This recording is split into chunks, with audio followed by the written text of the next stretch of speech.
We good? Hello, people. So we're going to take about an hour break from any kind of technical stuff. Too loud? Too quiet? Yeah, it's coming up a little too loud. I'm going to lower the mic. Yeah, you can move the microphone away a little bit, I guess. Sorry. Closer to my boobie. Sure. Is that better? Sure. Okay. Cool. So there's going to be no tech at all in this talk. The closest thing we're going to have is one picture of a calculator for bludgeoning things, right? So enjoy. Oop. Turn shit on. All right, so that's me. My name's Chris. Might know me from other conferences. All right, I'm a security architect and an adjunct professor in my daytime. Most people that don't do tech think I like fix computers and shit. Not really. I also run this thing, which this year's DerbyCon conflict free, which is awesome. And I kind of think of something like a Batman, right? I do a lot of cool shit. More like this Batman, but you know, I got the IT physique. And I'm not a doctor, right? We're gonna talk a bunch of like zombie virus shit. So if I say textrodotoxin wrong, don't correct me, because I don't care, right? Let's rock and roll. I like guns a lot. I like zombies, hence this talk. So let's talk about some zombies. All right. As this is HackerCon and we're talking about doomsday stuff, hopefully you already learned some things about massive breakdowns in society, right? They actually can happen, right? And they do happen, right? Either from natural disasters, global financial meltdown, which, whatever, right? Foreign invasion, merciless foreign invasion, right? And yes, possibly a zombie apocalypse, right? So we got to define a zombie. We all like zombies, I assume. So for our purposes, we're going to talk about something that meets just basic criteria, right? Generally a disheveled appearance, right? Unable to communicate, pale or decomposed skin, no concept of personal boundaries, and generally pretty hostile. Right? There's a variety of zombies, right? But we're going to lump into three categories so we can kind of move along. Right? The undead zombies, right? These are the original, now considered uncool and obsolete. You don't really see these very much anymore. The infected zombies. These are the most popular, these ones you usually see in movies nowadays. Then you have what I call the fucktard zombie. These are the randomly genetically altered mutant things that, like Resident Evil shit, right? That can split dogs in half and other random nonsense. These are becoming more popular, right? I don't like them, but whatever. So how can zombies be created? Like actual zombies that we can then shoot at our leisure for fun.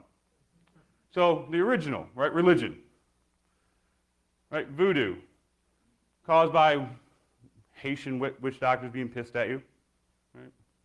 There's some actual examples of zombified people that were killed. Like this one lady was actually buried and they found her coffin full of stones like 2 years later.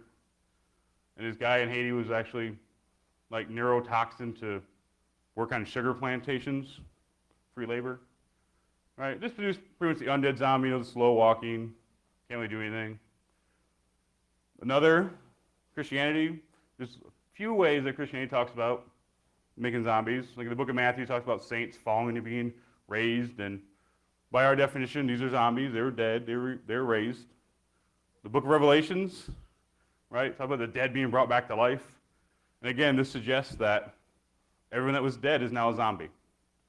And of course, sorry about this, Jesus. Right? Jesus died, he was buried, he was resurrected.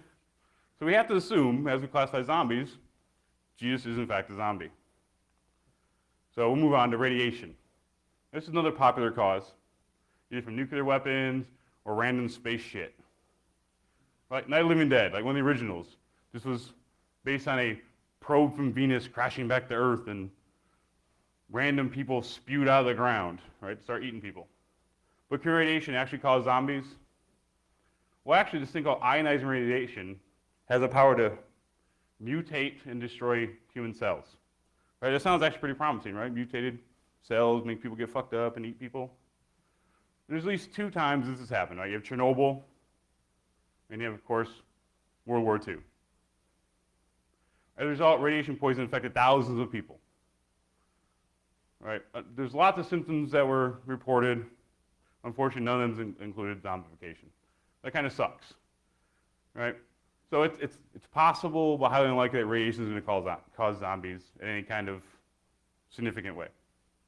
Right? But if it would, we'd assume it's going to be either the slow-moving, undead, half-brainless, or the totally mutated fucktard zombie that could have crazy capabilities that defy random nonsense. All right, viral pandemic. This is by far the most popular and common cinema. There's this thing called, I can't even pronounce this shit, Creutzfeldt-Jakob brain disorder. This actually was an outbreak in the UK in the 90s from people eating mad cow infected. You had it? Okay, I have a gun. Stay in the back. Right. But you see some of the symptoms, right, are pretty close to what we think about when we think of zombies. Right? Muscle twitching, nervous, speech impediment, dementia, change in the way they walk. Really what we're lacking here is aggression and violence, right? The urge to eat people. So we have this thing called serotonin, which is called the happiness hormone, right? It regulates your mood, keeps you from being depressed.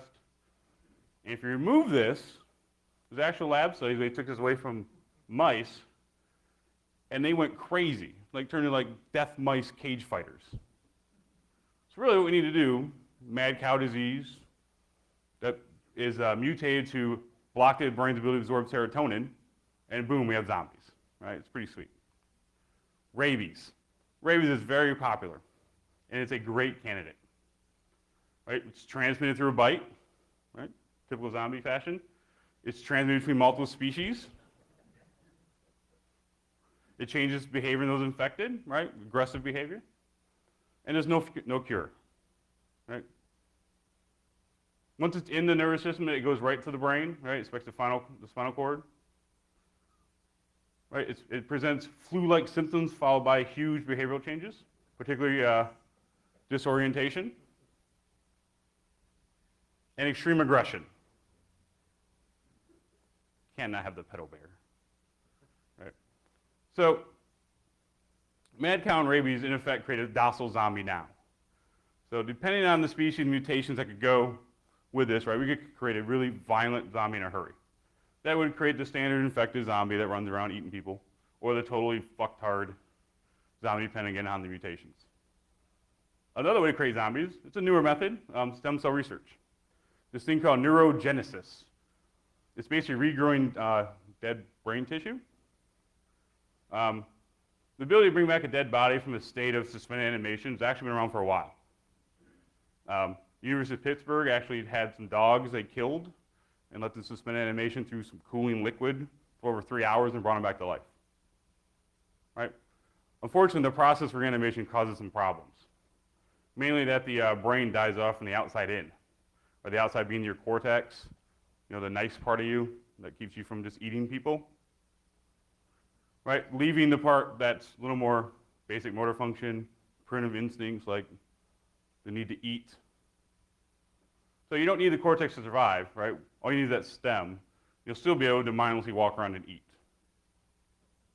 And that's how chickens keep running around and you cut their heads off, right? So you take the brain dead patient, use these techniques, regrow the brain stem, and now you have this mindless body shambling around with no thoughts or personality. Nothing but a cloud of base instincts and a tendency toward aggression. All right, some examples.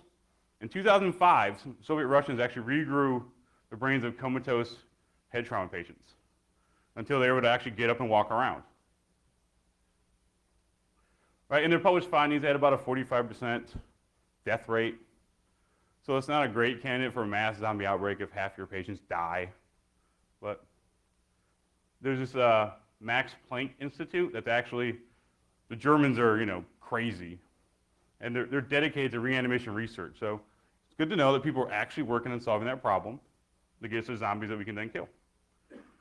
But this generally produces just the standard undead zombie because brainless, just want to eat, slow moving, basic motor skills. So not hard to defend. Parasites. Now, building these slide decks, looking up parasites in Google Images is kind of gross. My coworkers didn't appreciate it. Not that I did this at work. Right? So these things called zombies. These are actually, the Washington State University is studying these zombies. These come infected with this parasitic fly that causes them to fly around at night, lurch around uncontrollably, right? And then these flies plant these eggs in the back of these bees, and then the larvae hatch into maggots and eat the bee from the inside out. Now, these actually first come in 2008, and you can see the zombie outbreak has already begun. These other places have been reported. Then you have these zombie ants. There's this fungus, so I'm not going to try to pronounce. Right? It targets carpenter ants in Brazil and Thailand. Right? This parasite hijacks the ant's nervous system, causing them to perform abnormal and oddly specific behaviors. Right? Zombie ants wander around aimlessly. They suffer convulsions. The fungus directs the insect to clamp down on a leaf. Right? Then the fungus causes the muscles that actually open and close the ant's mandibles to fail, which causes lockjaw where the ant actually can't let go of the leaf, which is a great place for the fungus to continue to grow after the ant dies. At this stage, the fungus uses poison to kill its host. And a few days later, the fungus will sprout through the body of the ant and blossom into other microbes of fungus that spread to other ants, so causing your zombie outbreak. Toxoplasma gondii, or T. gondii I'm going to call it, is a microscopic protozoa that causes this disease called toxoplasmosis. Right? It's found all over the world. We're going to talk about poop. Right? It's primarily a cat parasite. Right? This T. gondii has intermediate hosts like rodents and people and livestock. That's why you shouldn't eat meat. It's actually suspected about 30% of the population of humans is actually infected with T. gondii, but it's not really reported because there's not a lot of symptoms. All right, it's found in the feces of domestic cats. It only produces inside the intestines of cats. Right, once it's infected, it alters their mind and behavior to do things that most people would think would be insane. Right, and rodents are normally timid, docile things that are adverse to cats. You know, they're natural predators. But healthy cats will actually prudently avoid areas that have been doused with cat urine. Right, they smell cat urine, they go the other way. In fact, scientists will actually use cat urine to induce a neurochemical panic in mice and rats when they're testing anti-anxiety drugs. Right? However, these infected rats with T. gondii actually seek out cat urine marked areas again and again. The parasite actually alters the mind and behavior of these rats for its own benefit, right? Making these mice far more vulnerable to attacks by cats, which is the method the parasite uses to reproduce itself. Right, if the parasite can alter the rat's behavior, right, what's this going to do to people? Well, toxoplasmosis infection causes the same brain damage that schizophrenia is associated with. Right? Pregnant women with high levels of antibodies to toxoplasmosis are more likely to give birth to children with schizophrenia, which is why pregnant women aren't supposed to change cat litter. And parasite growth actually will stop in human cells and tests when you use this antipsychotic medicine to treat the cells. The parasite will stop growing. Right? Humans and rats aren't that different. That's why we test drugs on them. So all it really takes is a more evolved version of toxoplasmosis, one that could do to us what it does to rats, and now you have suicidal, schizophrenic people running around. Sounds like zombies to me. Now, this is a little bit of tech, so I guess I apologize about the whole calculator thing, but not much. So nanotechnology, these little microscopic robots that are built to like destroy cancer cells and rebuild tissues. Right, they're meant to treat disease and repair injuries and enhance human functioning, and an opportunity to build zombies. Right, these nano-medibots repair tissue damaged, and they set up new neural connections to replace damaged one in the brain, meaning they have a brain to keep operating limbs after you've been deceased. Right, the idea is to have nanobots in the next 20 years deployed in your body to detect and prevent disease proactively. I'm not really sure I like that idea. Right, scientists already have a nano-cyborg by fusing this silicone chip to a virus, and it stayed active for over a month after the actual virus died. And who controls this nanobot? Right? Even if you trust the industrial complex to give you safe nanobots, it's not like anybody here would ever do anything to technology that wasn't intended. Right? So technically they're possible. We have to assume that nanotechnology would be so basic it'd make an undead zombie, or include extended capabilities to go to fucktard status. Right? So neurotoxins. This tetrodotoxin is this poison that infects your body to the point where you actually will be considered dead. It gives you uncontrolled muscle twitching, severe weakness, unable to speak coherently, and gives you this trance-like state with no memory, besides moaning and grumbling and eating. And my favorite is this Jimson weed, which grows all over the world. It's pretty popular. A lot of adolescents will abuse it for the psychedelic effects. But it causes speaking difficulties, sensitivity to light, hallucinations, confusion, agitation, and extremely aggressive behavior. Jimson weed. I have some in my bag, I'll later. 20 bucks. All right, so generally these effects last about 48 hours after the dosage is stopped. Right, so a tainted food supply, not that difficult to do. Right, talked to Chris Roberts about taking over tractors remotely. And you can really turn a large population to incoherent rageaholics, or as I call them, zombies. Then you have the militarized virus. It's all the great things of a virus infection, but developed to be highly infectious. Right, this dates back to 1500 BC, with the Hittites. Right, they used the Black Plague to send victims into their enemies' land ahead of time to infect them and kill them. Right, in the 1970s, Ebola began to make headlines in Zaire and Sudan by killing hundreds of people. And we medical people from all the world went to Sudan to try to treat this stuff, except this team of Soviet scientists who actually went there to turn it into a weapon. And by the early 1990s, they've actually created an Ebola virus that's transmittable through the air in a lab. So now it's possible to actually have a weaponized version of Ebola. And it doesn't take a huge leap of thought to realize how that can quickly turn into a zombie apocalypse. Right? So that's how we can create a zombie. Right? So now the people who are retarded did bad shit, and now we have zombies. Right? So what do? Right? So you smell the smoke, you hear the sirens, screaming shots fill the air.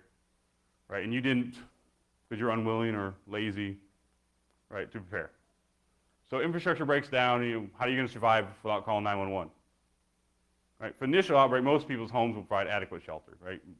There's no reason to run to the hills. And it's highly discouraged because most people are going to try to escape, which creates these roads of mass stationary vehicles, which are victims for both the undead and for people looting and killing and whatever else random people do. So my advice, right, stay put, load your weapons, prepare to fight. Right? Secure a house against the undead. It's very similar to securing it from the living. Right? Unattractive target, we passed up for a more favorable one. Right? There's a lot of pen testers here. You understand that. Right? Lock your doors. Lock your windows. Right? If possible, board up your doors and windows. I mean, they'll provide limited amount of time for protection against zombies and maybe warn you of looters. Right? Any kind of fence is at least a small bit of defense, again. If you have a second floor of your house, start stockpiling it with supplies. Right? Lots of toilet paper. If you didn't stock supplies, because you didn't listen to some people, right, you should at least start filling your bathtub with water until, in case water service gets cut off, start building your supplies while you can. Right? You may want to wash it out first. Demolish the stairs. Right? Most zombies, except for fucktard zombies, don't have the ability to climb. So literally get a chainsaw, cut out your stairs, and that provides a nice buffer. Right? It'll slow down human marauders to the point you can defend yourself. Bring your ladder up with you so you can get back down, right? Supply and gather supplies. Keep your lights off, make your house look abandoned, and people will pretty much pass it up. Right? But I have a one-story house. What do? Borrow the neighbors. Right? Stay away from high-density areas that people go to during emergencies. Right? Like the hospital.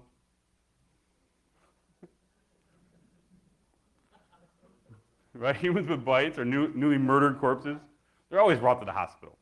It's literally a breeding ground for zombies. Right? Police stations should be avoided, but not because of zombies, but because of people. Right? Packed bunch of frightened people trying to get into a building they think is secure. Right? You don't have to be bitten by zombies, right? When you can be beaten or stabbed or trampled going to Walmart. Churches. Right? Many urban Americans, when the first sign of the apocalypse will come, are going to run back to church, right, and start screaming to their God to help save them. Unfortunately, people can hear that. Right? It's certainly going to attract attention, right? Both zombies and people that want to kill you. Right? So you decide to hunker down. You take my advice. You just lock up. How many people should you team up with? Every member of your team consumes resources. Right? So every member of your team has to show some kind of ROI or be removed. Right? It's a careful balancing act. You need people to help you, but not somebody that just eat food for no reason. Right? 4 to 10 is manageable for mutual protection. Right? For hand-to-hand fighting, for duties such as guard,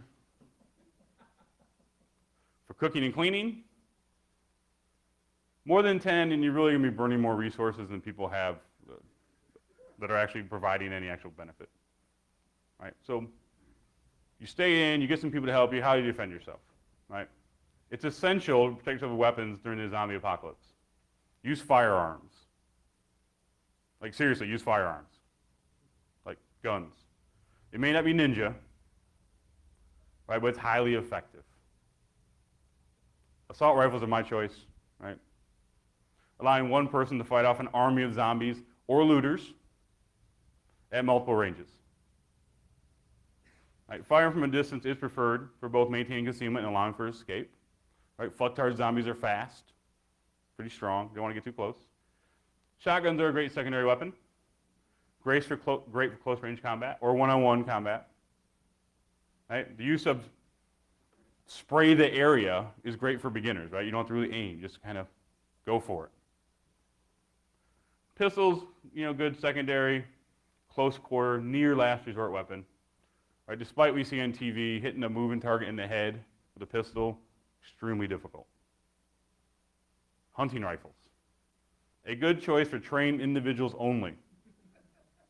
A novice with a bolt-action rifle is useless, if not utterly dangerous. Right? Somebody should take that away. Actually, one shot will be over. It doesn't matter. Right? They won't hit anything far enough to be useful anyways. And all they're going to do is draw attention to how horrible they are as marksmen. Right? Explosives. What could be better than hurling a hand grenade at a mass of approaching zombies? Sounds pretty awesome. Almost anything is better than hurling grenades at zombies. Right? These kill mostly by shrapnel, which tear into vital organs, right, which have almost no effect on zombies because it's hard to get when they hit the brain and then penetrate the skull. It's extremely difficult. Right? The ideal weapon is a gun, but you could run out of bullets. Or maybe you want to do hand-to-hand for stealth. Right? There's some basic questions to ask. Right? Can it crush a skull in one blow? If not, can it decapitate in said blow? Is it easy to handle? Is it light? Is it durable? Bludgeoned weapons. When you use a blunt weapon, right, the goal is to crush the brain. Right? For any kind of zombie, smashing the brain will do the job. Axe? What's that? Smashing the brain will do it. Yeah, well, if you destroy the head, they can't bite you. You're good. True. Correct. So axe handles wooden clubs are good for beating off an individual attack. They really lack the weight and strength necessary for a lethal strike. The sledgehammer is pretty sweet, but it's heavy and slow. It's going to tire you out, especially if you have the IT physique, right? It's going to tire you out. Baseball bats are pretty good, right? Aluminum bats are nice. They tend to, bend or wear out, or wooden bats are good if you put nails in them, but they kind of get stuck after a while. Right? The standard hammer could do the job, but it's real close range. You don't really want to get that close to a zombie. Maybe an undead zombie, but the other ones are fast and they'll fuck you up. So I don't recommend those. Police batons, those are okay, right? But they're really not meant for lethal blows, right? They're not intended to provide lethal blows, unless you're like an 80-year-old woman, right? The best bludgeon is a steel crowbar, by far. It's lightweight, it's durable, it's makes an ideal prolonged close combat weapon. It's curved, semi-sharpened edge, right? It's great for stabbing into the eye socket, into the brain. Edge weapons. An axe is good. It can easily crush a zombie skull, right? Smashing through bone, one swing. Right? Decapitation with it is equally easy, which is why the axe is used by executioners. Right? Connecting with a moving head, however, just with a pistol is extremely difficult. Right? You swing and totally miss, you might be taken off balance, fall down, you get eaten, now you're a fucktard zombie too. Hatchets, small one-handed is good, as a last resort. If you find yourself cornered, a hatchet blow will more than take care of an attacker. But for mass zombie hordes, it's really not going to work. Run. Or use my other favorite, which is a hatchet, right? Very common, easy to find, lightweight, balanced. You can bludgeon one end, you can stab, you can slice. Good overall choice. Or any other sharp object you can find, right? If it's sharp and it's hard, you can stab in the head, it will work. Bows and slings, they're too difficult for the average person, so unless you're a murdering bow hunter, don't try it, right? Just don't. Chainsaws are heavy, loud, they run out of gas, right? But they are awesome as a fashion statement, right? They look cool, but not really effective. So you decide to lock down, right? You're waiting out the outbreak, right? Even if you went prepper retarded, like doomsday preppers, right? How do you resupply? Supermarkets in heavily hit areas may still have supplies. Of course, they're in the heavily hit areas, right? Which is why they still have supplies, because nobody can get to them. In the meantime, until the outbreak settles to a dull chaos, I propose immediate raids upon your neighbors. Right? You want to take what's available from them before they have a chance to consume it themselves. Take their food. Right? Man, bear, pig. I recommend this prior to moving to any staple supplies you may have. Right? I'd rather steal their carrots before I eat my can of beans. You may be able to take them with little resistance. They might not see it coming. And possibly obtain additional weaponry. Am I endorsing looting? Yes, I am endorsing looting. Am I endorsing murder? Well, what you choose to do to people when they resist you is up to you. Do what you got to do. What's important to make these raids limited in a quick hit fashion, right? To avoid being caught up in the outbreak yourself. Nothing worse than going to steal some cans of beans and you get bitten and you're a fucktard zombie. Right? So one thing to stabilize, it may be safe for those quick runs to the market, right? But have transportation, right? If it's going into town, you shouldn't walk, especially with fucktard zombies or infected zombies. They're quick. And again, IT physique, I'm not outrunning shit. Right? So prepping to live with the undead. How many zombies are too many? 3,000. That's how many. All right, less questions, more killing. All right, so stockpile weapons and ammo. All right? Familiarize with multiple firearms. You never know what's going to be available when you scavenge for supplies. Because the apocalypse can come at any moment.